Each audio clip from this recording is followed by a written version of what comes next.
Hello hello students, welcome to jobtairy.com।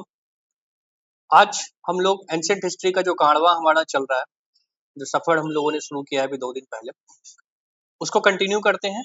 और ancient history अर्थात प्राचीन भारत का इतिहास जो है, उसका तीसरा टॉपिक हम लोग, यानी कि एंशिएंट हिस्ट्री का जो सबसे इम्पोर्टेंट टॉपिक अब स्टार्ट होता है इंडस वैली सिविलाइजेशन से। इसके पहले हमने 2 टॉपिक क्लियर किया है। पहला टॉपिक था सोर्स ऑफ एंशिएंट हिस्ट्री, दूसरा था टाइमलाइन एंड ऑल जो चीजें थी वो stone age, ages of ancient history, ये सारी चीजें थी। वहां से भी सवाल थोड़ा बहुत रहता है एक आध। अब इंडस वैली सिविलाइजेशन इंपॉर्टेंट हो जाता है। यहां से भी अगर आप आज शुरू कर रहे हैं लेक्चर को, बेटर होगा वो दोनों लेक्चर जाके देख लीजिए। अदरवाइज आप यहां से भी शुरू कर रहे हैं तो कोई दिक्कत नहीं है। इंडस वैली सिविलाइजेशन अगर आप एसएससी की तैयारी कर रहे हैं, अगर किसी भी वनडे एग्जाम की, रेलवे एंड ऑल किसी भी वनडे एग्जाम की तैयारी कर रहे हैं तो यहाँ से शुरुआत कर सकते हैं। नहीं तो यदि आप पीसीएस की या यूपीएससी की परीक्षा देना चाह रहे हैं तब पहला और दूसरा लेक्चर पे जाइए। शुरू करने से पहले लाइक कर लें, आपकी मर्जी। अगर अच्छा लगता हो हमारा लेक्चर तो लाइक कर लें, नए हैं चैनल पे तो सब्सक्राइब कर लें, सो दैट कि अगला लेक्चर भी आपको मिलता रहे। मेरी ये कोशिश है कि एंशिएंट हिस्ट्री, इवन जीएस का पूरा लेक्चर मैं फ्री में आपको अपने यूट्यूब चैनल पे दूं, कहीं और ऐसा लेक्चर दूं, एनसीईआरटी बेस्ड लेक्चर दूं, सो दैट कि आपको कहीं से भी पेड या अनपेड या कहीं से भी कुछ आपको टेंशन लेने की जरूरत नहीं है। आप अगर ये सारे लेक्चर्स देखते हैं तो मैंने सब कुछ कवर किया है, इसमें ऑलमोस्ट सब कुछ कवर किया है जो आपके एग्जामिनेशन के लिए इंपॉर्टेंट हो सकती है। आगे बढ़ते हैं आज। और हड़प्पा सभ्यता की खोज, वैसे हड़प्पा हमारा टॉपिक है और जो पहला पॉइंट हम पढ़ेंगे वो ये कि हड़प्पा सभ्यता की खोज। देखो हड़प्पा क्या था ना, अब होता क्या है, देखो हमने देखा 25 लाख साल पहले अफ्रीका में, अफ्रीका के जंगलों में लोग, मतलब कि ह्यूमन स्पीसीज जो इंसान है वो जन्म लेता है। उसके एविडेंस पाए गए, हो सकता है पुराना भी हो सकता है, बट जैसा इतिहास हमें बताता है अफ्रीका। और उसके बाद अगर इंडिया की बात करें तो इंडिया में जो प्राचीन भारत का इतिहास शुरू होता है वो 5 लाख साल पहले से होता है। ये 5 लाख साल पहले से जो इतिहास शुरू होता है उसमें इंसान आए थे, इंसान का इंसानी शरीर जो बॉडी स्ट्रक्चर है वो अलग रहा होगा, धीरे धीरे चीजें डेवलप हुई होगी। हम देखते हैं पुराने लोगों के कान अभी भी बड़े होते हैं, गांव में अगर जाओ तो हमारे कान धीरे धीरे छोटे होते जा रहे हैं। ये तो जेनेटिक होता है, ये साइंस का पार्ट है। तो यहीं पे हम देखते हैं कि इंसान पहले डेवलप होता है, फिर इंसान सबसे पहली जो अपनी नीड होती है उसको पता चलता है खाना, तो इंसान खाना बदोश होता है। खाना उसकी पहली नीड होती है तो उसके लिए अब इंसान हंटर बनता है, Hunter and gatherer, Hunter and gatherer बनता है। जब हंटिंग से इंसान अपना पेट भरना शुरू करता है तो इंसान को लगता है कि अब थोड़े कपड़े उपड़े भी चाहिए, तो और मान लो एक जगह हमें सेटल भी होना चाहिए, हम कितना ही भागते रहेंगे मौसम के हिसाब से, तो वो क्या करता है, अब चीजों को स्टोर करना शुरू करता है। साथ ही साथ स्टोर करने के लिए एग्रीकल्चर शुरू करता है। हंटिंग करता ही था, हंटिंग के साथ वो अपने कुछ टूल्स बनाता है ताकि जानवरों को मारना, फल को काटना, पेड़ को काटना उसके लिए आसान हो जाए। स्टोन के टूल्स बनते हैं क्योंकि स्टोन ही अवेलेबल थे। स्टोन के टूल्स जो है वो फिर इवोल्यूशन उसका होता है, वो डेवलप होता है, चेंज होती है और आधुनिक होती जाती है, और यही टूल्स जो है बाद में एक अच्छा मॉडर्न वेपन बनता है उनके लिए। एग्रीकल्चर भी डेवलप होता है, जब एग्रीकल्चर में चीजें उगाने वो लगते हैं तो उनको ये पता चलता है कि अगर इस साल हमने चावल उगाया है तो अगले साल तक काम चलाना है, तो उसको स्टोर करना पड़ेगा। अब अगर स्टोर करेंगे, पहले यहाँ पे 2 चीजें हैं। एक तो इंसान सेटल होना शुरू करेगा, और जब सेटल होना शुरू करेगा तो चीजें को स्टोर करना शुरू करेगा अपने जीवन यापन के लिए। और जब स्टोर होना शुरू करेगा तो स्टोर होने के लिए उसको सेटल भी होना पड़ेगा। तो यहाँ पे जो लोग थे ये माइग्रेटेड थे, और माइग्रेटेड लोग से हम लोग सेटल लोग होना शुरू हुए, हम लोग सेटल होने लग गए। जब सेटलमेंट आई, तो सेटलमेंट जब आया तो एक जैसे लोग एक जगह पे रहने शुरू किए। मान लो एक जगह पे एक जैसे लोग रहने शुरू किए, फिर उन्होंने एक ग्रुप बनाई, ग्रुप के बाद वो धीरे धीरे धीरे चीजें डेवलप हुई, और ये डेवलप होने में मैं बोल जल्दी मतलब बोल रहा हूं तो लग रहा होगा कि अरे आज था, कल चेंज हो गया, परसों चेंज हो गया। ऐसा नहीं, हजारों साल लगते थे एक चीज को दूसरे चीज में डेवलप होने में। सिर्फ ये टूल्स जो थे ना, इसको एक मान लो पहले छोटे हथियार होते थे, फिर वो नुकीले होने शुरू हो गए, तो छोटे से नुकीले होने में इन्हें सैकड़ों हजारों साल लग गए। ठीक है, एग्रीकल्चर में एक फसल करना शुरू किए, फिर धीरे धीरे मल्टीपल फसल, फिर स्टोर, इसमें हजारों साल लग गए। तो पूरा अंतराल जो है ना, ये हजारों साल का है। अब यहाँ पे मैं था, आते हैं वापस यहाँ पे लोग सेटल होना जब शुरू किए तो एक जगह पे सेटल होना शुरू किए। इनका पहला नीड था water, shelter, shelter that mean कि रहने के लिए स्थान, वाटर, फूड। ठीक है, फूड के लिए एग्रीकल्चर और एनिमल हस्बेंड्री पे, यानी कि जानवरों पे वो डिपेंडेंट रहना शुरू हो गए। अभी कुछ नोट मत करना, अभी बस सुनते जाओ। अब जब लोग एक जगह सेटल हुए, ये सारी चीजें की व्यवस्था करना शुरू किए, तो अब लोग जो है धीरे धीरे एक संस्कृति में अपने आप को ढालना शुरू किए। अब संस्कृति क्या है? संस्कृति है कि लोग एक साथ रहते थे तो एक कॉमन नियम भी वो तो होना चाहिए। अब मान लो 10 लोग यहाँ पे हैं, ए बी सी डी, मान लो 4 लोग हैं। ठीक है, ए बोलेगा कि मैं लड़का हूं लेकिन मैं साड़ी पहनूंगा। बी बोलेगा मैं लड़की हूं, मैं जो हूं धोती पहनूंगी। सी बोलेगा कि भैया हम भी लड़का है, हम कुछ नहीं पहनेंगे। डी बोलेगा हम पत्ता पहनेंगे।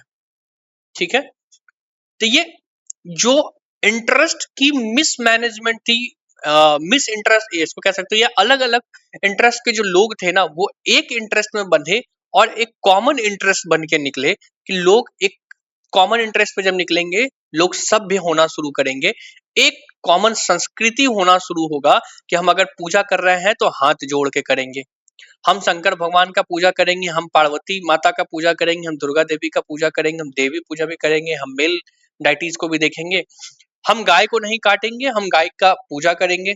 तो ये क्या है? संस्कृति है ना, जैसे हम कहते हैं सनातन हमारी संस्कृति है। तो एक संस्कृति डेवलप होनी शुरू होती है, लोग सभ्य होना शुरू हो जाते हैं। सभ्य होने का मतलब है कि एक कॉमन रूल में वो बदना शुरू हो जाते हैं, रूल्स एंड रेगुलेशंस के हिसाब से जीना शुरू हो जाते हैं। तो एक पहला सेटल्ड रूल वाला जो जगह था वो था हड़प्पा। हड़प्पा बेसिकली सिंधु नदी के किनारे था। खैर, हड़प्पा एक सिटी का नाम है। हम इंडस वैली सिविलाइजेशन या सिंधु घाटी सभ्यता के नाम से जानते हैं। वो जो सभ्यता था वो सिंधु घाटी सभ्यता था, अंग्रेजी माध्यम इंडस वैली सिविलाइजेशन। अब ये इंडस वैली सिविलाइजेशन जब आया, लोग सिविलाइज्ड हुए, तो धीरे धीरे स्प्रेड भी हुए। वो एक जगह से दूसरी जगह, पहले हड़प्पा, फिर मोहनजोदड़ो और विभिन्न जगहों पे लोथल एंड ऑल। आगे हम देखेंगे, लोग अब सभ्य होना शुरू हो गए, एक नियम में बनना शुरू हो गए। जो प्राइवेट इंडिविजुअल प्रॉपर्टी थी, वहां पे लोग अब पब्लिक प्रॉपर्टी में चीजों को डेवलप करना शुरू कर दिए। पहले लोग अकेले ये इस देवता का पूजा कर रहा है, इस देवी का पूजा कर रहा है, तो लोग अब एक चीजों में बंधना शुरू हुए। अब आगे बढ़ते हैं, तो इसी तरह सोसाइटी डेवलप होना शुरू होती है। सिंधु घाटी सभ्यता को पहला नगरीय क्रांति भी कहते हैं, प्रथम नगरीय क्रांति भी कहते हैं। इंग्लिश में हो गया फर्स्ट अर्बनाइजेशन, अर्बन रेवोल्यूशन भी कह सकते हो। फर्स्ट अर्बन रेवोल्यूशन यानी पहला शहरीकरण का अगर साक्ष्य, यानी शहरीकरण जो है वो सिंधु घाटी सभ्यता ही है। कि हड़प्पा सभ्यता है, जहां पे हड़प्पा नाम दे दिया क्योंकि पहले हड़प्पा ही खोजा गया था, इसलिए हड़प्पा सभ्यता भी उसे बोलते हैं या सिंधु घाटी सभ्यता बोलते हैं। तो कंफ्यूज मत होना, सेम है। हड़प्पा जगह का नाम है, सिंधु घाटी सभ्यता हमने वो भी जगह का ही नाम है, बट उसमें सभ्यता दिया। हड़प्पा पहली बार खोजा गया, इसलिए हड़प्पा सभ्यता का भी नाम भी देते हैं। अब देखो, इसके ना बहुत स्टेप हुए। ऐसा नहीं हड़प्पा कोई गया और उसको जमीन के नीचे मिल गया और दूसरा दिन घोषणा हो गई कि हाँ भैया हड़प्पा नाम का भी कोई जगह रहा होगा। पहला अर्बन था, देखो चीजें ना, पहले अर्बन, सबसे पहले शहरीकरण मतलब शहर डेवलप हुआ, फिर गांव डेवलप हुआ, विलेज यानी रूरल एरिया डेवलप हुए, फिर अर्बन हुए, फिर रूरल हुए। तो ऐसा करके इतिहास यही अपने आप को दोहराता है। पहला जो था ना वो चार्ल्स मैसन नाम के, चार्ल्स मैसन MASSON, चार्ल्स मैसन नाम के एक व्यक्ति थे जिन्होंने 1826 में, अब लिखना शुरू करना, ठीक है, जिन्होंने 1826 में ये जानकारी दिया कि हड़प्पा नाम का भी कोई चीज हो सकता है, एक प्राचीन सभ्यता हो सकती है। इन्होंने क्या किया था, जानकारी दी थी पहली बार, ठीक है। सबसे पहली बार हड़प्पा नामक स्थल का जो खोज किया गया था उसका श्रेय 1875 में जाता है, प्रथम श्रेय जाता है, उन्होंने किया नहीं था। कौन? Alexander Cunningham. कनिंगम, हिंदी माध्यम तुम देख लो, अलेक्जेंडर कनिंगम, ठीक है। इन्होंने 1875 में अगर हम देखें तो पुरातत्व सर्वेक्षण जो है, भारतीय पुरातात्विक सर्वेक्षण ASI, archaeological survey of India के डायरेक्टर, महानिदेशक के रूप में आते हैं और इनको ही पहला श्रेय दिया जाता है और इन्हें भारतीय पुरातात्विक जो विभाग है, जो आर्कियोलॉजिकल सर्वे ऑफ इंडिया है, उसका जनक भी कहा जाता है, ठीक है, याद रखना। क्या? ASI का जनक कहा जाता है किनको? अलेक्जेंडर कनिंगम ने, ठीक है। यहीं पे अब एक चीज देखो कि जब आते हैं फिर 1921 में दयाराम साहनी, कौन? दयाराम साहनी नामक एक व्यक्ति थे, एक पुरातत्वविद थे, जिन्होंने हड़प्पा में सबसे पहले मुहड़ों की खोज की। मुहड़े खोजी, मुहड़े दैट मीन की जो मुहड़ होते हैं ना, स्टैम्प्स, वो खोज निकाला और फिर इन्होंने स्टैब्लिश किया, इन्होंने बताया कि भाई हड़प्पा नाम की चीज होती है। पहला पुरातात्विक जो साक्ष्य है ना, वो इन्होंने ही निकाला था, ठीक है। उसके बाद सिमिलरली इसी समय पे लगभग 1922 में जो है राखालदास बनर्जी, राखालदास बनर्जी नामक एक व्यक्ति थे, उन्होंने क्या किया कि मोहनजोदड़ो, हड़प्पा के समान ही मोहनजोदड़ो का, मोहनजोदड़ो नामक शहर का शहर का खोज किया।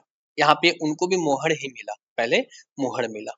और फिर यही जाकर के 1924 में एक व्यक्ति होते हैं ASI के उस समय के वर्तमान director general John Marshall, John Marshall थे, जिन्होंने पूरे विश्व के समक्ष सिंधु घाटी और की जो सभ्यता है उसका मतलब खोज का घोषणा किया। तो घोषणा किसने किया पहली बार? वो जॉन मार्शल ASI के चीफ थे, उस समय डायरेक्टर जनरल थे, वही अलेक्जेंडर कनिंगम के सक्सेसर थे। हड़प्पा की सभ्यता की खोज किसने की? तो दयाराम साहनी। हड़प्पा सिटी की सभ्यता किसने खोजी? दयाराम साहनी। और मोहनजोदड़ो का राखालदास बनर्जी 1922 में, ठीक है। पहली बार जानकारी किसने दिया? चार्ल्स मैसन ने। कब? 1826 में, ओके। आओ आगे बढ़ते हैं। हड़प्पा को ना हम लोग 3 भाग में बांटते हैं। प्रारंभिक कहते हैं, प्रारंभिक के साथ साथ एक परिपक्व भी है और तीसरा उत्तर यानी पोस्ट हड़प्पा भी है। देखते हैं, एक मिनट रुक जाओ।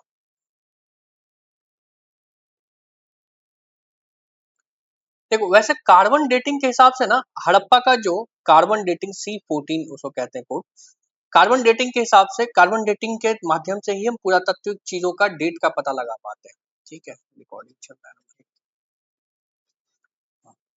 डेट का पता लगा पाते हैं। कार्बन डेटिंग के हिसाब से ना पूरा हड़प्पा जो सिंधु घाटी सभ्यता है ना, वो जस्ट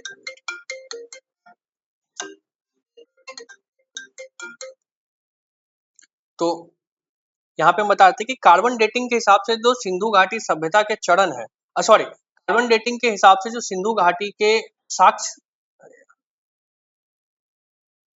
मिले हैं और जो उसका अनुमान लगाया गया है कि किस समय के हो सकते हैं, तो उसमें जो है, जस्ट एक मिनट, सॉरी फॉर इंटरप्शन, उसमें जो है जो समय निकल के आया था वो 2350 से 1750 कहा गया, 2350 से 1750 कहा गया है। लेकिन कार्बन डेटिंग के हिसाब से तो ये है, लेकिन अलग अलग विद्वान ने अलग अलग समय बताया। जैसे मार्टिन व्हीलर नाम के एक विद्वान थे जिन्होंने 2500 से 1500 ईस्वी पूर्व बताया। डेल्स नामक एक थे, 2900 से 1900 बताया। तो ये अभी फिक्स नहीं है, बट कार्बन डेटिंग के हिसाब से अगर पूछे तो 2350 से 1750 तक। ऑल राइट, चलो आगे बढ़ते हैं। अब इसमें प्रारंभिक की अगर हम देखें तो प्रारंभिक हड़प्पा सभ्यता जो है वो 3300 से 26 ईसा पूर्व, किसके हिसाब से? कार्बन डेटिंग के हिसाब से। लिख लो, काम नहीं देता ये, लेकिन सिर्फ समझ लो कॉन्सेप्ट। प्रारंभिक हड़प्पा चरण जो था ना, पहला चरण जो चला था, 3 चरणों में हड़प्पा को बांटा है हमने। पहला चरण था प्रारंभिक हड़प्पा चरण। प्रारंभिक हड़प्पा चरण में ये चरण हकड़ा से संबंधित है। हकड़ा क्या है भैया? हकड़ा जो है एक जगह का नाम है, हकड़ा जो है एक जगह का नाम है जो घग्गड़, घग्गड़ हकड़ा नदी, सॉरी एक नदी का नाम है, घग्गड़ हकड़ा नदी के घाटी के रूप में पहचाना गया है। पहला चरण, ठीक है, पहला चरण घग्गड़ हकड़ा नदी के पास का है। ये कहाँ है भैया? ये घग्गड़ हकड़ा नदी जो है वो वर्तमान में पाकिस्तान में, कहाँ है? वर्तमान में पाकिस्तान में है। देख लो, कहीं से क्वेश्चन कभी भी पूछ सकता है। ये फिलहाल सूख चुका है, ये ड्राइड आउट हो चुका है, ठीक है, ये ड्राइड आउट हो चुका है, यानी कि सूख चुका है फिलहाल। चलो आगे बढ़ते हैं। आगे जब बढ़ेंगे तो हमें ये पता चलता है कि ये चरण जो प्रथम चरण हमें मिलता है, यानी हड़प्पा का जो प्रथम चरण है वो सेंट्रलाइजेशन, केंद्रीकरण था। यहाँ पे कभी कभी पूछ दे कि कैसा था, केंद्रीकृत मैनेजमेंट था, ठीक है, केंद्रीकृत प्राधिकरण, प्राधिकरण था, ठीक है। आगे बढ़ते हैं, दूसरा आता है परिपक्व, मैच्योर्ड हो चुका था। अब जो है 2600 से 1900 ईसा पूर्व में हड़प्पा जो है वो मैच्योर्ड हो चुका था के लोग जो है वो केंद्र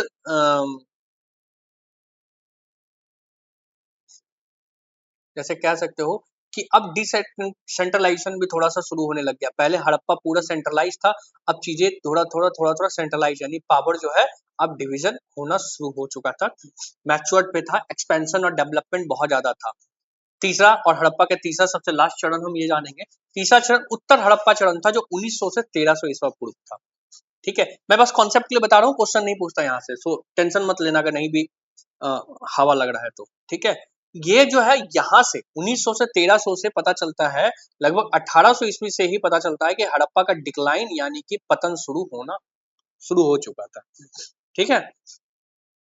जो प्राचीन हड़प्पा सभ्यता के जो विभिन्न तत्वों को बाद की संस्कृति में देखा जा सकता है ना, उन्हें ही हड़प्पा, उत्तर हड़प्पा नगर के संज्ञा दी जाती है, यानी उत्तर हड़प्पा नगर का बोला जाता है उसको, ठीक है। यहाँ के प्रमुख स्थल थे प्रायद्वीप जो गुजरात में है, गुजरात के रंगपुर में, काठियावाड़ जो है वो, काठियावाड़ प्रायद्वीप जो है जो गुजरात में है, वो यहाँ के प्रमुख स्थल में से एक थे। खैर, इसके समकालीन भी कुछ सभ्यता थे, इससे कंटेम्प्रेरी भी कुछ सभ्यता थे, इसके समकालीन मिस्र की एक सभ्यता थी, मिस्र की सभ्यता थी जो नील नदी के किनारे थी। कहाँ थी? नील नदी के किनारे। यहाँ पे पिरामिड बनाया करते थे लोग, पिरामिड बनाया करते, पिरामिड कहाँ से मिले? मिस्र सभ्यता से जो नील नदी के किनारे। दूसरा सभ्यता था मेसोपोटामिया, मेसोपोटामिया, मेसोपोटामिया जो है ना वो तिग्रिस नदी के किनारे थे। तिग्रिस जो ईरान वाला क्षेत्र है, तिग्रिस रिवर जो है वो ईरान वाला क्षेत्र में है। तिग्रिस रिवर, यहाँ पे ये भी कहा जाता है कि हड़प्पा से व्यापारिक संबंध भी इसके थे, मेसोपोटामिया का हड़प्पा से व्यापारिक संबंध भी थे। अगर पूछा जाएगा हड़प्पा से किस और सभ्यता से, हड़प्पा सभ्यता का किस और सभ्यता से व्यापारिक संबंध था, तो मेसोपोटामिया से था, ठीक है। इसी के कंटेम्प्रेरी एक और है वांग हो, वांग हो सभ्यता थी जो चीन की सभ्यता थी, वांग नदी के किनारे। इसको आगे बढ़ाएंगे और अब हम पढ़ेंगे सभ्यता के चरण खत्म होते हैं और इसका उद्भव और विस्तार पढ़ेंगे। होप कि यहाँ तक चीजें समझ में आई होगी। अब आगे बढ़ेंगे ना। अब उद्भव और विस्तार जब हम पढ़ेंगे, एक मिनट में चेक करो रिकॉर्डिंग को देखो, ऑलराइट। उद्भव और विस्तार जब हम पढ़ेंगे तो हड़प्पा सभ्यता का जो उद्भव है ना वो बेसिकली भारत में पश्चिमोत्तर भाग में हुआ।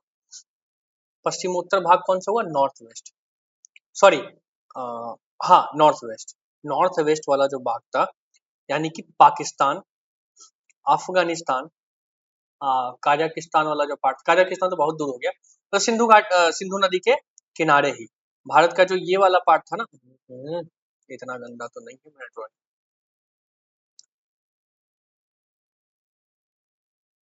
मान लो अगर हम ये भारत बनाते हैं, देख लो थोड़ा सा टॉलरेट कर, ये वाला जो पार्ट है ना वो नॉर्थ वेस्ट पार्ट है। ठीक है, अगली बार पीपीटी में कोशिश करेंगे, समय का अभाव है इसलिए नहीं बना पाते, पिक्चर्स वगैरह भी डालें। 1921 में इसकी खोज होती है हड़प्पा का। ठीक है, यहाँ से विस्तार होना शुरू होता है। ठीक है, दक्षिण और पूरब की ओर होता है, दक्षिण और पूरब की ओर, यानी कि नॉर्थ वेस्ट में ये मान लो north south east west, Bharat का ये वाला पार्ट जो था यहाँ पे हड़प्पा था। ठीक है, सिंधु घाटी सभ्यता था। यहाँ से ना अब धीरे धीरे इधर और इधर डेवलप होना शुरू हुआ, इसका विस्तार इस तरीके से होना शुरू हुआ। तो बेसिकली हड़प्पा का जो आकार है ना वो त्रिभुजाकार है। देखो ये तो था ही, ऐसे मानो, ऐसे थोड़ा सा इधर डेवलप हुआ, थोड़ा सा इधर डेवलप हुआ। ठीक है, मान लो ये तो त्रिभुजाकार जो है आकार है हड़प्पा का। ऑलराइट, इसकी अगर हम एरिया वाइज बात करें तो 12,99,600 स्क्वायर किलोमीटर, किलोमीटर स्क्वायर से कर सकते हो। ठीक है, किलोमीटर स्क्वायर जो है इसका विस्तार था। ठीक है, अब हड़प्पा संस्कृति में लगभग जो है वो 1500 ऐसे जगह थे जो पाए गए, जिसके साक्ष्य प्राप्त हो गए। ठीक है, इसी में से दो सबसे प्रमुख था हड़प्पा और मोहनजोदड़ो। हड़प्पा और मोहनजोदड़ो। मोहनजोदड़ो किसने किया था भैया? राखलदास बनर्जी। ठीक है, और हड़प्पा किसने? दयाराम साहनी। 1921 में हड़प्पा, 1922 में मोहनजोदड़ो। अब ये हड़प्पा जो है ये पंजाब वाला इलाका था। ठीक है, और ये मोहनजोदड़ो जो है हड़प्पा पंजाब वाला और मोहनजोदड़ो सिंध वाला इलाका था। ठीक है, ये वेस्टर्न। ठीक है, अब इसी पे ये दो नगर थे, एक नगर ये दो नगर, तीसरा नगर था चन्हुदारो। चन्हुदरो, चन्हुदरो जो था वो चन्हुदरो भी जो है मोहनजोदड़ो से लगभग 130 किलोमीटर दूरी पे था। ठीक है, यहीं पे चौथा अगर हम देखें लोथल गुजरात में। ठीक है, वहीं एक और देखें कालीबंगा। ठीक है, उत्तरी राजस्थान में है। और छठा बनावली, ये प्रमुख थे। बनावली हरियाणा हिसार में, हरियाणा के हिसार में। ठीक है, सातवां धौलावीरा, जहां से सबसे ज्यादा जो है पाए गए। अभी लिखना मत इसको, ये लिखना मत, हम आगे पढ़ाएंगे। ठीक है, धौलावीरा भी प्रमुख स्थल है जो गुजरात में है, गुजरात के कच्छ में। ठीक है, इसी तरीके से इसका विस्तार होता है, हम बस कॉन्सेप्ट क्लियरेंस के लिए आपको बता रहे हैं। अब आएंगे हड़प्पा के प्रमुख नगर, सॉरी सिंधु घाटी सभ्यता के प्रमुख नगरों में अगर हम आएंगे तो पहला नगर है हड़प्पा में, हड़प्पा। हड़प्पा में जो है ना यहाँ पे दुर्ग मिले, दुर्ग मतलब किले, किले मिले, किले के अंदर कोठार मिले। कोठार अंग्रेजी मीडियम सीबीएसई वाला नहीं जानता होगा। कोठार गांव में अनाज रखने के लिए ना मिट्टी का एक बनाया जाता था, जिसके अंदर जो है अनाज गेहूं चावल स्टोर किया जाता था। वो पर्सनल घर का स्टोरेज हुआ करता था, उसको कोठार कहते हैं। खैर हड़प्पा में घरों के अंदर, दुर्गों के अंदर, दुर्ग दैट मीन की किलों के अंदर जो है कोठार मिला। ठीक है, कोठार जो है वो अच्छा लंबा चौड़ा होता था और जमीन से ऊंचाई पे रखा जाता था। एक ईटा का चबूतरा बनता था, मान लो कोठार है, ईटा का चबूतरा बनता था और उसके ऊपर कोठार रखा जाता।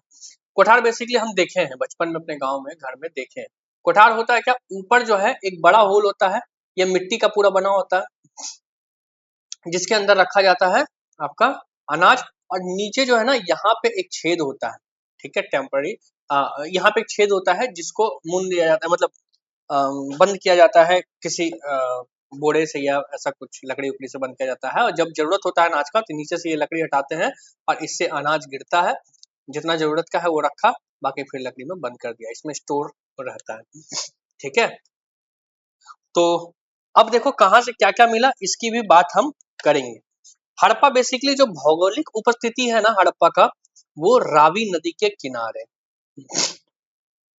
रावी नदी के किनारे जो कहाँ है, पाकिस्तान में, वर्तमान में पाकिस्तान में। इसके खोजकर्ता जो थे वो दयाराम साहनी थे, दयाराम साहनी। कब खोजे थे? 1921 में। यहाँ से क्या क्या प्राप्त हुआ, अब इसको लिखना जी, लिखवा रहे हैं तो यहाँ से प्राप्त हुआ पहले श्रमिक निवास, श्रमिक निवास मतलब मजदूरों के आराम करने का स्थान। भट्टियां, 16 भट्टी प्राप्त हुआ, 16 भट्टी प्राप्त हुआ, भट्टी जिसमें ईंटें या खाना ईटा उटा किया जाता है। धोती पहना मूर्ति प्राप्त हुआ, धोती पहने मूर्ति प्राप्त हुए, ठीक है। अन्नागार यानी कि कह सकते हो एफसीआई जो भी है ना, जहाँ पे स्टोर करते हैं फूड्स को, एग्रीकल्चर के, ये जो गेहूं चावल ये सब जो होता है ना, अनाजों को, वही अनाज को रखने के लिए अन्नागार भी प्राप्त हुए थे। साथ में कब्रिस्तान भी, R37 कब्रिस्तान, R37 कब्रिस्तान। शंख का बना बैल, बैल प्राप्त हुआ, किस चीज का बना? शंख का, ठीक है। शंख एक वो है, मिनरल्स में आता है, ठीक है। बर्तन मिले, बर्तन पे मछुआरों के चित्र मिले, मछुआरों के चित्र मिले। ये था हड़प्पा का गाथा। अब आते हैं मोहनजोदड़ो। मोहनजोदड़ो बेसिकली सिंधु नदी के किनारे है, सिंधु नदी के किनारे। ये लड़कना, लड़काना, लड़काना जगह का नाम है, एक मिनट, लड़काना जगह का नाम है। लड़काना वो पाकिस्तान में मिला, ठीक है। लिख लो कॉपी में, याद कर लो।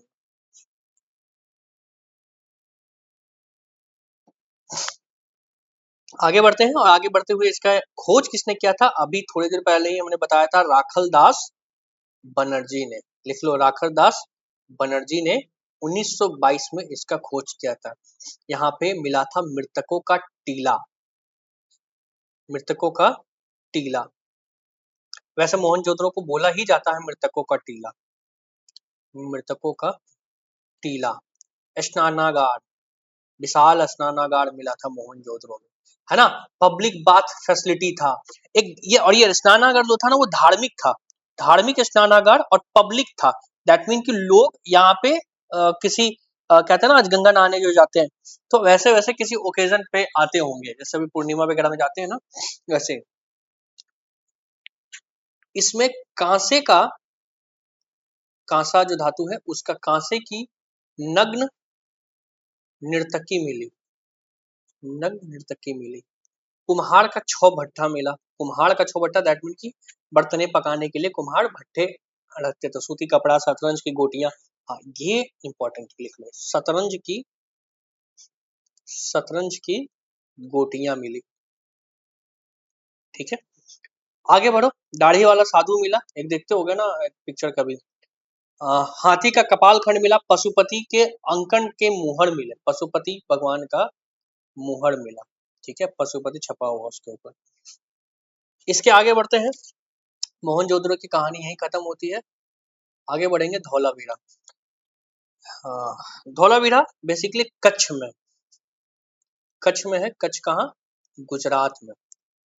धौलावीरा कच्छ के गुजरात में है। गुजरात में खादिर बेत एक जगह है, एक आइलैंड है, आइलैंड बोलते हैं उसको, खदिर बेत, खदिर बेत, खदिर बेत नामक आइलैंड है। क्या है? आइलैंड, ठीक है, यहीं पे प्राप्त हुआ। ऑलराइट, ये कैसे हो गया जी?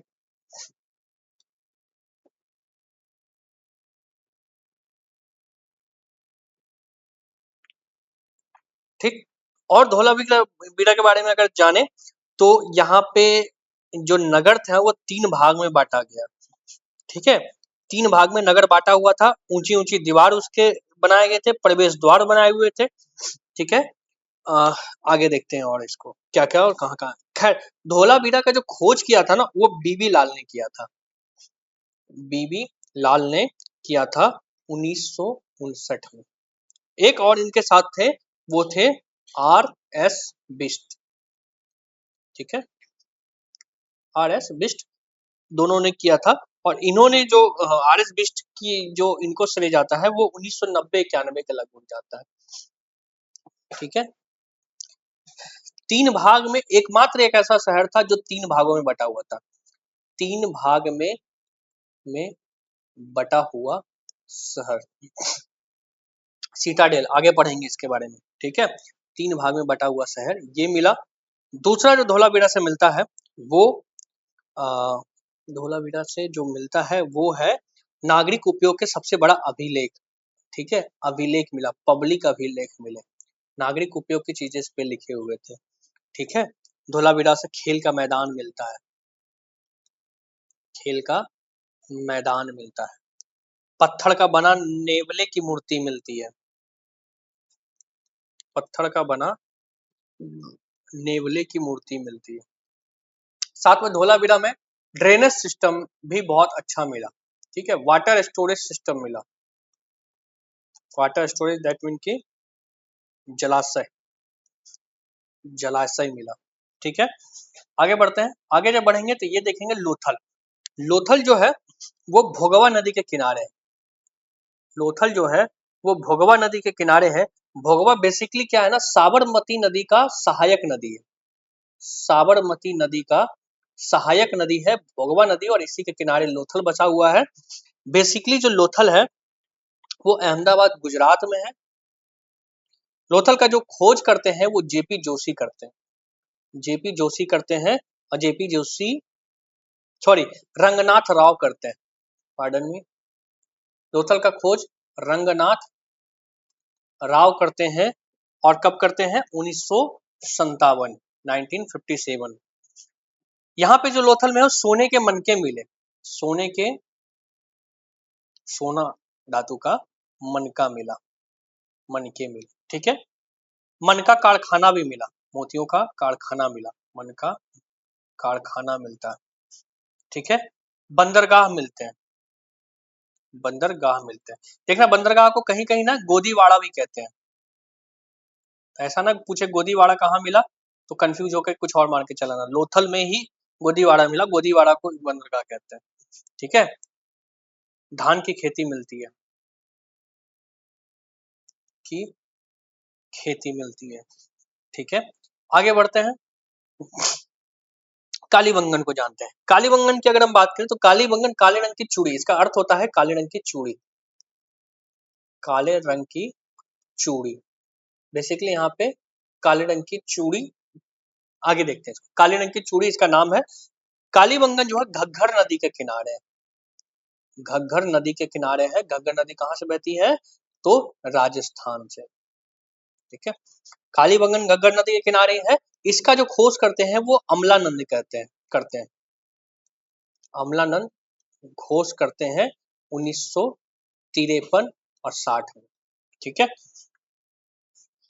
अब 1953 या 60, 1953 से शुरू किए होंगे, फिर 60 में थोड़ा बहुत खोज हुआ होगा, कुछ कुछ मिला होगा। इसमें कालीबंगन जो आरंभिक हड़प्पा था ना, हड़प्पा भी 3 भाग में बांटा था ना, प्रारंभिक, फिर मैच्योर था, फिर उसके बाद जो था वो लेटर वाला था, ठीक है। तो प्रारंभिक हड़प्पा के साक्ष्य मिलते हैं इसमें। हल द्वारा जुते हुए खेत मिलते हैं, हल द्वारा जुते हुए खेत मिलते हैं, ठीक है। साथ ही साथ जो कालीबंगन से मिलता है वो बेलनाकार मोहर मिलता है, बेलनाकार मोहर कहाँ से मिलता है, कालीबंगन, ठीक है। पक्का मिट्टी का हल मिलता है, मिट्टी का हल मिलता है, सोचो मिट्टी का हल मिलता है भट्टे में पकाया हुआ, ठीक है। कालीबंगन में ही भूकंप के भी साक्ष्य मिलते हैं, भूकंप के भी साक्ष्य कालीबंगन में ही मिलता है। अग्निकुंड मिलता है, अग्निकुंड मिलता है, ठीक है। ऊंट की हड्डियां मिलती है, ऊंट की हड्डियां मिलती हैं यहाँ से। कच्चा और पकाया हुआ ईंट मिलता है, ठीक है। आधे काले अर्ध काले रंग की चूड़ी भी मिलती है, काले रंग की चूड़ी इसका नाम है कालीबंगन, ठीक है, लिखने की जरूरत है। अगला पढ़ेंगे चन्हुदारो। चन्हुदारो जो देखेंगे तो ये जो प्रपक्त हड़प्पा थी ना, दूसरी बीच वाली जो हड़प्पा थी, उसका एक इम्पोर्टेंट सिटी है, ठीक है। चन्हुदारो से किलेबंदी के साक्ष्य नहीं मिलते हैं, ठीक है। क्वेश्चन पूछ सकता है कि इनमें से किसमें किलेबंदी के साक्ष्य मिलते हैं, तो चन्हुदारो से नहीं मिलते हैं, ठीक है। और चन्हुदारो के बारे में अगर जाने तो सिंधु नदी के ही किनारे है, कहाँ है? सिंधु के ही किनारे है। सिंधु नदी कहाँ? सिंध, पाकिस्तान। ठीक है, इसके जो खोज करते हैं वो एनजी मजूमदार करते हैं। एनजी मजूमदार करते हैं 1931 में। ठीक है, मुहर का उत्पाद केंद्र था, यहाँ मुहर की फैक्ट्री थी, मुहर बनाए जाते थे, स्टाम्प्स बनाए जाते थे। ठीक है, ये इंडस्ट्रियल एरिया था, इंडस्ट्रियल एरिया था, औद्योगिक औद्योगिक शहर था।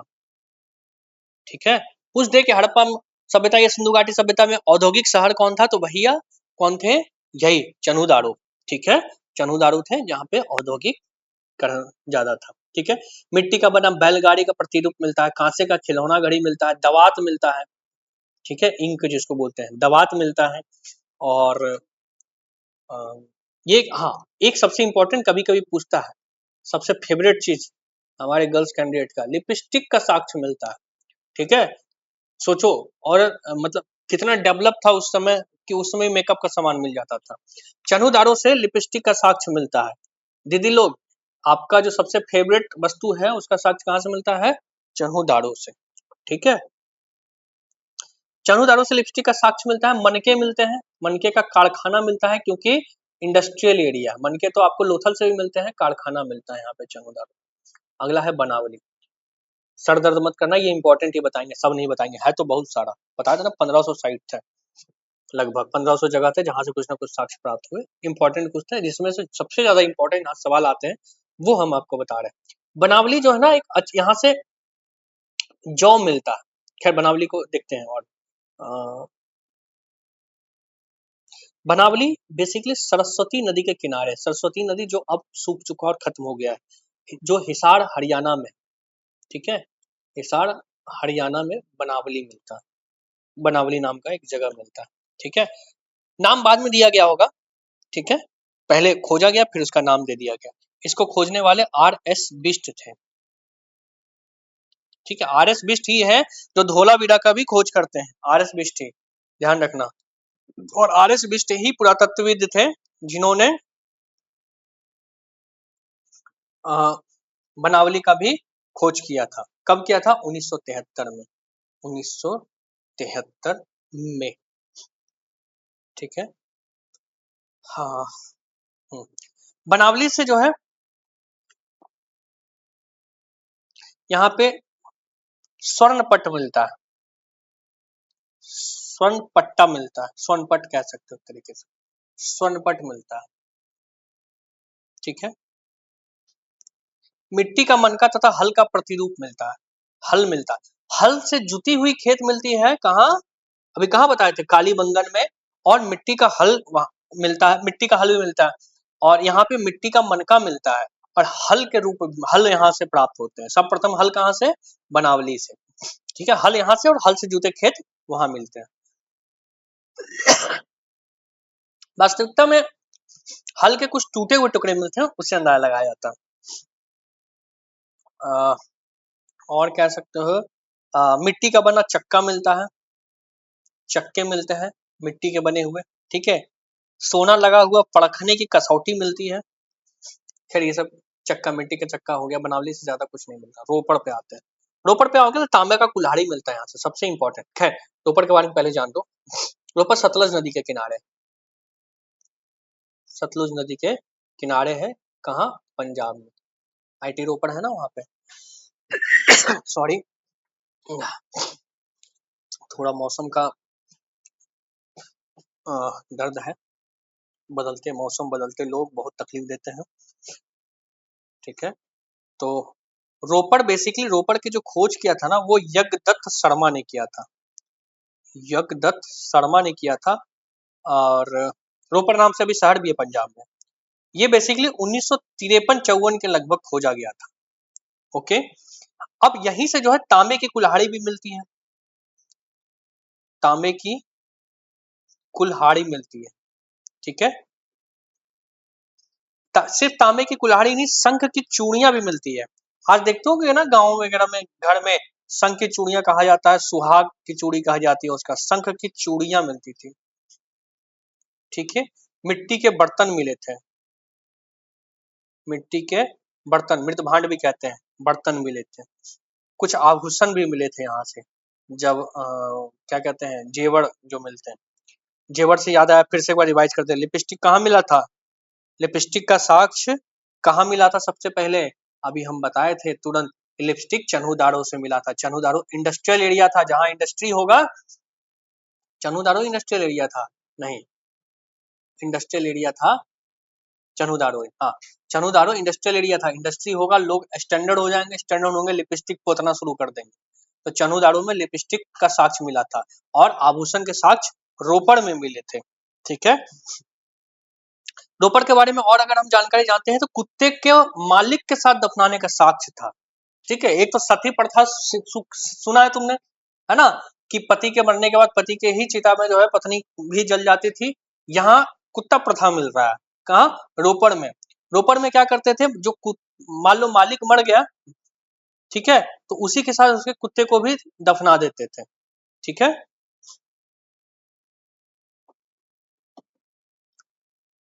रोपड़ के लिए बस इतना ही। आगे बढ़ते हैं, बालाकोट को जानते हैं। बालाकोट, फिर कोटद्विज खत्म हो जाएगा इसका सिटी। हड़प्पा भी नहीं खत्म होगा, हड़प्पा का भी चलेगा, अभी तो आधा ही खत्म हुआ है। कितने देर का लेक्चर हुआ है ये? अरे अभी 40 मिनट हुआ है, अभी 8-35 मिनट खींचा जाएगा। एक एक घंटा नहीं पढ़ोगे तो क्या मजा है यार पढ़ने में। बालाकोट, बालाकोट जो है वो अरब सागर के पास था। अरब सागर के पास था। ठीक है, अरब सागर कहाँ भैया? बलूचिस्तान पाकिस्तान वाला इलाका। बालाकोट को खोजने वाले जो थे वो भी आर.एस. बिष्ट थे। बड़ा महान आदमी थे भाई, बहुत चीज खोजे हैं। आर.एस. बिष्ट ही बनावली भी खोजते हैं, आर.एस. बिष्ट ही धोलावीरा भी खोजते हैं। ठीक है, आर.एस. बिष्ट बालाकोट को खोजते हैं, और बालाकोट को कब? ये 1974-77 में खोजते हैं।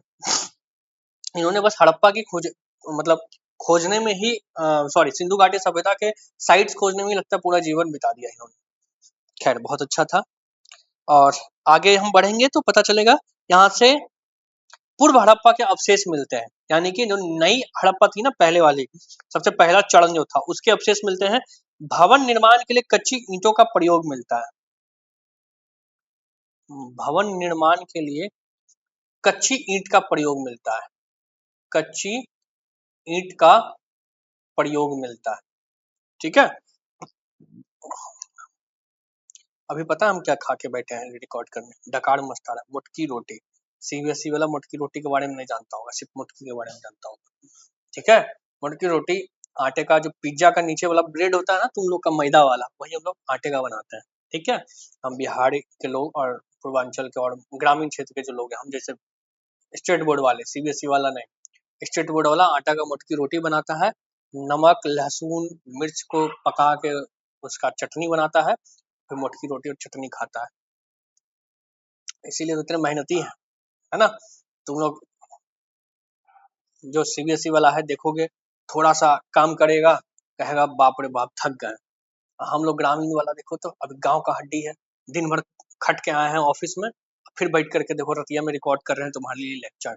ठीक है, फिर इसको रख करके जब लेक्चर रिकॉर्ड हो जाएगा, 1 घंटा 1.5 घंटा लगातार बोलेंगे, फिर बैठ करके पढ़ेंगे, और फिर रात में एक आध सेल्फ इम्प्रूवमेंट का किताब का एक आध चैप्टर पढ़ के तब सोएंगे। 5-6 घंटे का नींद जम के पूरा मेहनत किया जाएगा। और फिर भी एकदम मिजाज डिप्रेशन स्ट्रेस ये सब नहीं, थोड़ा सा काम करके कहेगा आदमी माथा दर्द कर रहा है, डिप्रेशन में जा रहा है, स्ट्रेस में जा रहा है। हम गांव वाला को, मोटकी रोटी खाने वाला को डिप्रेशन आएगा? पता नहीं चलता डिप्रेशन स्ट्रेस क्या होता है ना। जितना जानोगे उतना भुगतोगे भाई। गांव वाला जान नहीं करता भाई डिप्रेशन क्या होता है, ज्यादा ज्यादा बोलेगा भाई टेंशन में। ठीक है, वो टेंशन खत्म का है, टेंशन नहीं खत्म करोगे तो खेत में जाके काम करना पड़ेगा फिर। तो आओ, बालाकोट के बारे में पढ़ रहे थे। खैर देखो, हम किसी को ऊंचा नीचा नहीं बता रहे, बस थोड़ा सा मजा आए तुम लोग को, ठीक है, इसलिए बता रहे हैं। हम मोटकी रोटी इसलिए नहीं खा रहे हैं कि हमको मजबूत बनना है, मजबूरी था कि जल्दीबाजी में यही बन सकता है। ठीक है, तो अपना अपना दही को कोई खट्टा कहाँ कहता है, तो इसलिए हमने बोला कि इसलिए हम मोटकी रोटी खाएं। हेल्दी तो होता ही है, हेल्दी खाना भी चाहिए खास करके, है ना। और बीच बीच में ऐसे ही जब आधा घंटा 40 मिनट पढ़ा लिए, तो ऐसे ही पर्सनल बात करेंगे ताकि तुमको मजा आएगा। बहुत सारा मास्टर हर 10 मिनट में पर्सनल बात करता है, पढ़ने में बहुत मजा आता है ना। थोड़ा सा हंसी मजाक कर देगा, लवेरिया का बात कर देगा, मजा आएगा पढ़ने में। थोड़ा सा बोरिंग तो लगे, इतिहास तो ऐसे भी बोरिंग है, पता नहीं कितना बार नींद आ गया होगा तुम लोग को। आगे बढ़ते हैं, बालाकोट का पढ़ रहे थे। बालाकोट में हमने देखा कि सीप की चूड़ियां भी मिलती है, ठीक है, सीप की चूड़ियां मिलती है, चूड़ियां मिलती है, ठीक है, इसके टुकड़े मिलते हैं खास करके।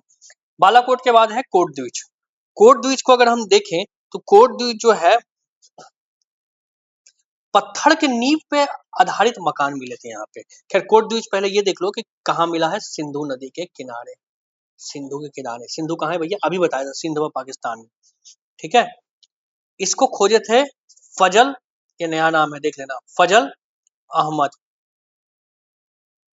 फजल अहमद 1953-54 में खोजे थे, ठीक है। पूर्व हड़प्पा, कोट द्वीज में क्या क्या मिला था, पूर्व हड़प्पा का ये साइट है, मिश्रित स्तर मिले थे, ठीक है।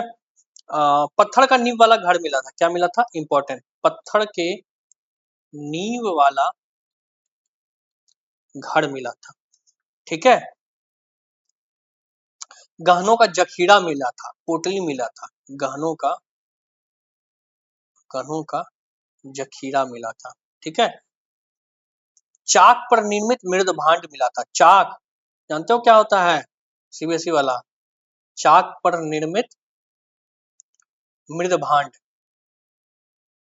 मृद भांड, चाक पर निर्मित मृद भांड क्या है, मृद भांड मतलब बर्तन, आगे दिखाएंगे, अभी आगे चलना, ये वाला वो कहाँ गया जी, अरे तो बहुत लेक्चर है, इसको दो में डिवाइड कर दे क्या, ये मृद भांड हुआ, ठीक है। चाक पे निर्मित मृद भांड मिलता है, ठीक है। और चाक क्या हो गया, जो मिट्टी होता है ना, कुम्हार जो मिट्टी पे सॉरी एक मिट्टी पे को जो रख के चक्के जैसा होता है उसके ऊपर घुमाता है उसको गोल गोल, और फिर वो बनाता है, चाक उसी को कहते हैं, ठीक है। कोट द्वीप से हम खत्म करते हैं, इंपॉर्टेंट सिटीज या साइट्स कह लो इसको, क्या क्या कहाँ से मिला, सवाल आता है, इसलिए थोड़ा सा देख लेना। कितना समय हुआ, 45 मिनट, अभी और खींचते हैं जहां तक खींचा, ठीक है। अब नगर योजना की बात करें तो हड़प्पा संस्कृति जो है सबसे इंपॉर्टेंट नगर योजना था, ठीक है। हड़प्पा में सीटाडेल मिला, ठीक है, दो या अधिक भागों में विभाजित किया गया था इसको, पश्चिम भाग छोटा और ऊंचा पे बना होता था, और पूर्वी भाग बड़ा किंतु नीचे बना होता था। दो भाग में हड़प्पा को बांटा जाता था, ईस्टर्न और वेस्टर्न। वेस्टर्न जो होता था वो ऊंचा होता था, ठीक है, वेस्टर्न जो होता था वो ऊंचा होता था पर छोटा होता था, ठीक है। पूर्वी भाग बड़ा होता था पर नीचा होता था, ठीक है। तो इस तरीके से इसको सीटाडेल भी कहते हैं, अंग्रेजी माध्यम, सीटाडेल के आकार में बना हुआ शहरी योजना थी, ठीक है। धोलावीरा तथा लोथल जैसे जो स्थल थे ये किलेबंदी थी, हमने बताया था किलेबंदी भी थी, भवन का जाल था, ग्रिड सिस्टम था, ग्रिड सिस्टम दैट मीन कि ऐसे करके रोड बने हुए थे, ठीक है, बहुत सिस्टमैटिक ढंग से, यहाँ घर यहाँ घर यहाँ घर यहाँ घर यहाँ घर, ये एक रोड इधर से जाने का, फिर ये ग्रिड वाला सिस्टम था, फिर इधर से गली था, फिर यहाँ रोड था, मतलब इस तरीके से ग्रिड वाइज सिस्टम बने हुए थे, ठीक है। तो ये सब स्टेटमेंट बेस्ड क्वेश्चन में पूछता है, ठीक है। सड़कें एक दूसरे के समकोण बने थे, यहाँ से एक गया सड़क मेन रोड, और यहाँ से फिर एक सड़क आया, ये काटते थे 90 डिग्रीज पे, ठीक है, 90 डिग्रीज पे कटे हुए सड़क मिलते थे, ठीक है। आगे बढ़ते हैं, अन्नागार मिले थे, अन्नागार दैट मीन कि हमने बताया था कि दुर्गों के अंदर जो इमारतें थे ना वहां पे आयताकार रूप में अन्नागार बनाया जाता था, अन्नागार दैट मीन की कोठी बनाया जाता था, जो हमने बोला, ठीक है। वस्तुओं को एक स्थान से दूसरे स्थान तक ले जाने के लिए नाव का सबसे अच्छा साधन था, नाव चलता था, नाव का प्रयोग करते थे लोग, ठीक है। एक मिनट, बैठे बैठे पैर जम जाता है, ठीक है। इतना था। निकासी प्रणाली अगर हम देखें तो निकासी प्रणाली में बड़े बड़े मकान होते थे, स्नानागार प्रांगण में होते थे, प्रांगण मतलब आंगन में नहाने का जगह होता था, और इसके निकासी प्रणाली भी थी जिसको हम कहते हैं ड्रेनेज सिस्टम भी डेवलप्ड था, क्योंकि शहरीकरण था ना, शहर कैसे कहलाएगा, अब पता चला रोड पे पानी नहाया वो पानी रोड पे आ गया, ठीक है, तो वो शहर कहाँ हो, तो गाँव देहात जैसा हो गया ना, ठीक है। सड़कें बताए 90 डिग्री पे थे, नाले बने हुए थे, नाले पानी का निकास के लिए, ठीक है। सामाजिक जीवन की अगर बात करते हैं तो मात्र सत्तात्मक समाज था, यानी कि महिलाओं को डोमिनेटिंग पोजीशन दिया गया था। ठीक है, इस समाज की संकल्पना जो था विभिन्न अवशेषों से सामने आया, अलग अलग अवशेष से सामने आया कि मात्र सत्तात्मक समाज था। पुरुष और महिलाओं दोनों जो है वो समाधानों से आभूषण प्राप्त हुए हैं। मतलब पुरुष और महिला के जहां पे दफनाए या जलाए जाते थे ना, दफनाए जाते होंगे तो उस टाइम पे, तो उससे जो है मतलब जो भी उनके शव के जो अवशेष बचे थे ना, उससे आभूषण मिले, यानी कि दोनों आभूषण पहनते थे, मेल और फीमेल दोनों के अपने अपने आभूषण होते थे। हड़प्पा लोग जौ और गेहूं के चक्कियों में पीसकर आटे का रोटी भी बनाते थे। दैट मीन कि जौ और गेहूं का रोटी भी बनाते थे चक्की में पीस के, चक्की थी उस टाइम पे। ठीक है, अनार और केले और ये मांस और मछली भी खाते थे। फल जैसे अनार, केले, मांस मछली भी खाते थे, नॉनवेज लोग भी हुआ करते थे। स्त्रियां जो थी वो छोटी घाघरा पहनती थी, है ना, जो कमरबंद से कसा रहता था। ओके, पुरुष जो है बड़े कपड़े की लंबी चादर शरीर पर ओढ़ लेते थे। That's all. ठीक है,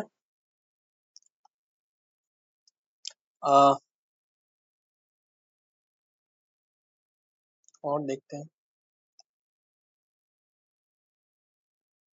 धार्मिक जीवन को थोड़ा सा देखते हैं। हड़प्पा सभ्यता का जो है ना, किसी भी प्रकार का कोई भी धार्मिक भवन और मंदिर प्राप्त नहीं हुआ यहाँ से। ठीक है, इसका अपवाद है विशाल स्नानागार। अब कहोगे कि धार्मिक स्थल सर प्राप्त नहीं हुआ, धार्मिक भवन नहीं था, लेकिन मोहनजोदड़ो से स्नानागार तो प्राप्त हुआ था ना, जिसका स्नान के लिए यानी शुद्धि और सफाई के लिए उपयोग किया जाता था। मान लो छुटका हो गया, होता है ना, तो जाते हैं एक स्पेसिफिक जगह पे गंगा नहाने, तो उसी तरीके से स्नानागार भी था, एक वही बस मिला और कुछ नहीं मिला। अग्नि पूजन, अग्निकुंड मिला है ना, लोथल से अग्निकुंड मिला था। लेकिन मंदिर का प्रयोग नहीं होता था, लोग मंदिरों में विश्वास नहीं रखते थे। धरती को उर्वरकता की देवी समझते थे, धरती की पूजा करते थे। ठीक है, धरती की पूजा करते थे, धरती की पूजा करते थे, इन्हें अन्न का देवी कहते थे। ठीक है, और उर्वरकता की देवी भी कहते थे, उपज की देवी। सिमिलरली मिस्र में भी आइसिस की पूजा करते, नील नदी की देवी थी आइसिस, आइसिस देवी थी, जो जिसको नील नदी की देवी कहा जाता था, नील नदी की देवी कहा जाता था। ठीक है, इसकी पूजा करते थे। ठीक है, पशुपतिनाथ, पशुपतिनाथ देवता का भी पूजा होता था। ये मोहरों से प्राप्त हुआ था। ये कोई भगवान है जिनके चारों ओर पशु है, बीच में बैठे हैं, उनके सिंह भी है। ठीक है, वृक्ष की पूजा करते थे लोग, वृक्ष का पूजा करते थे लोग। ठीक है, एक मोहर पर पीपल का डालियां के बीच विराजमान देवता चित्र थे। एक मोहर मिला जिसके बीच में देवता थे और चारों तरफ पीपल की डालियां थी। एक मिनट पानी पी ले।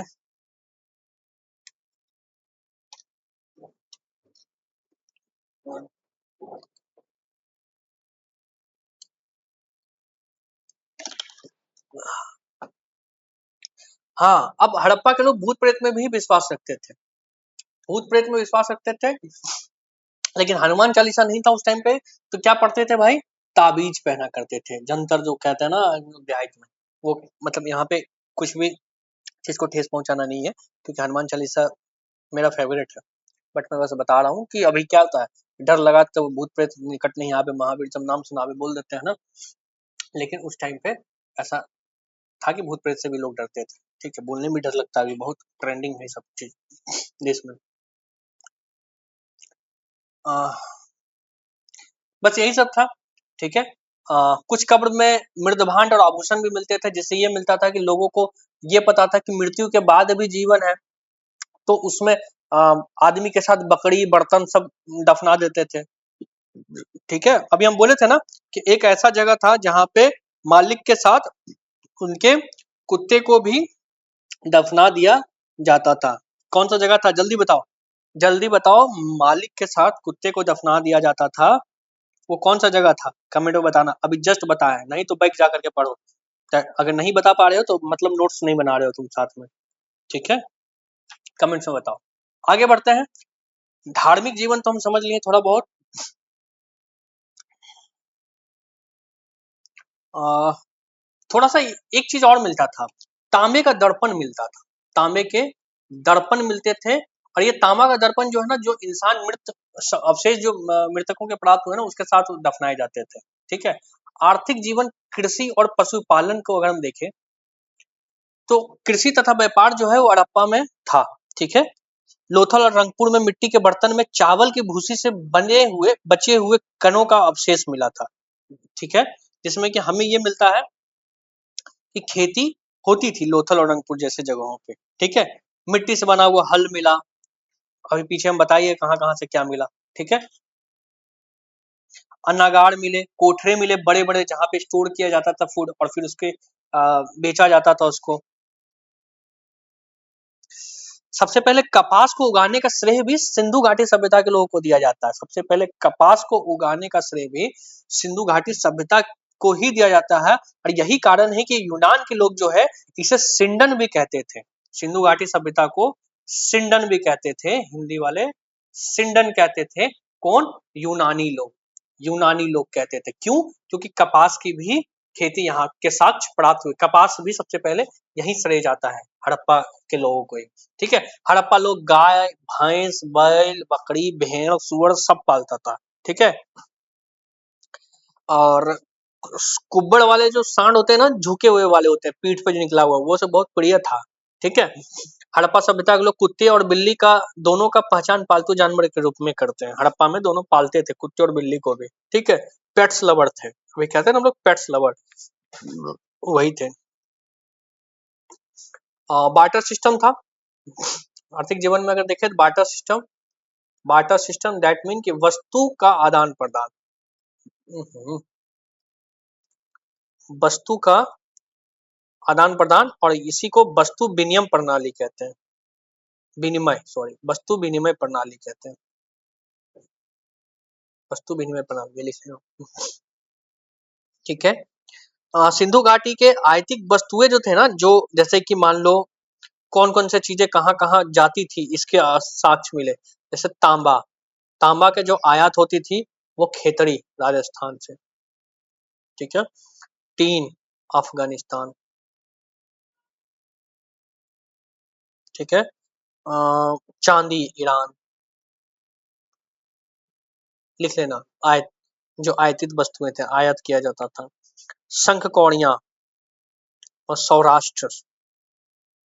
शंख जो है देखो, शंख साउथ में ही ज्यादा मिलता है। सौराष्ट्र ये साउथ में। ठीक है। दक्षिण भारत में। और सोना दक्षिण भारत में सबसे ज्यादा मिलता था, वहां से प्राप्त हुए, साउथ से ही प्राप्त हुए। अफगानिस्तान और फारस से प्राप्त। आगे बढ़ते बहुत ज्यादा जगह ले लिए थे। सिंधु घाटी सभ्यता का कला और संस्कृति। कला और संस्कृति में अगर देखें तो मृदभांड को सबसे पहले देखेंगे। मृदभांड क्या था? इसको मृदभांड कहते थे। ठीक है। मृदभांड था ये। मृदभांड जो होता है, हड़प्पा लोग कुम्हार के चाक का प्रयोग करते थे, और चाक पे बने हुए पहले बनाते थे घैला ऐसा, और फिर घैला के ऊपर चित्रकारी किया करते थे। ठीक है। उसको सजाने के लिए। ठीक है। आ, तो मृदभांड और मृद मूर्तियां भी थी। मूर्तियां भी मिट्टी से बने हुए मूर्तियां रखते थे। कुत्ते, भेड़, गाय, बैल, बकरी के भी प्रकृतियां मिलती थी, मूर्तियां मिलती थी। ठीक है। पुरुष और स्त्री की प्रकृतियां मिलती थी उस समय। आ, बस टेराकोटा के बने हुए भी चीजें मिलती थी। बेसिक है ये सब। ठीक है। आ, मन का निर्माण भी कहा किया जाता था। मैंने अभी बताया था मन का निर्माण कहाँ ज्यादा होता था, इंडस्ट्रियलाइजेशन जहाँ था। ठीक है। मन का निर्माण भी होता, लोथल में भी मन का के साक्ष्य मिले थे। ओके। आगे अगर देखें राजनीतिक संरचना, तो राजनीतिक संरचना पहले जो था वह स्पष्ट रूप से तो नहीं है, लेकिन यूनिटरी था। ठीक है। एक रूपता थी, एक रूपता था। ठीक है। यूनिटरी, यूनिटरी था। फेडरल सिस्टम उस समय उतना नहीं था। केंद्र शासित शासन था, यानी सेंट्रलाइज था, केंद्रीकृत शासन था। ठीक है।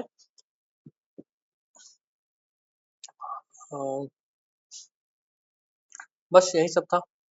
अनेकों विद्वान थे, पुरोहित थे, उनके शासन थे, उसके शासन के विषय में बात हुआ, बहुत सारी चीजें। लिपि की अगर बात करें, हड़प्पा लिपि वर्णात्मक तो नहीं था, लेकिन मुख्यतः जो है चित्रलेखात्मक लिपि थी। ठीक है, वर्णात्मक दैट मीन कि रिटन नहीं था, चित्र के हिसाब से पिक्टोरियल लिपि थी।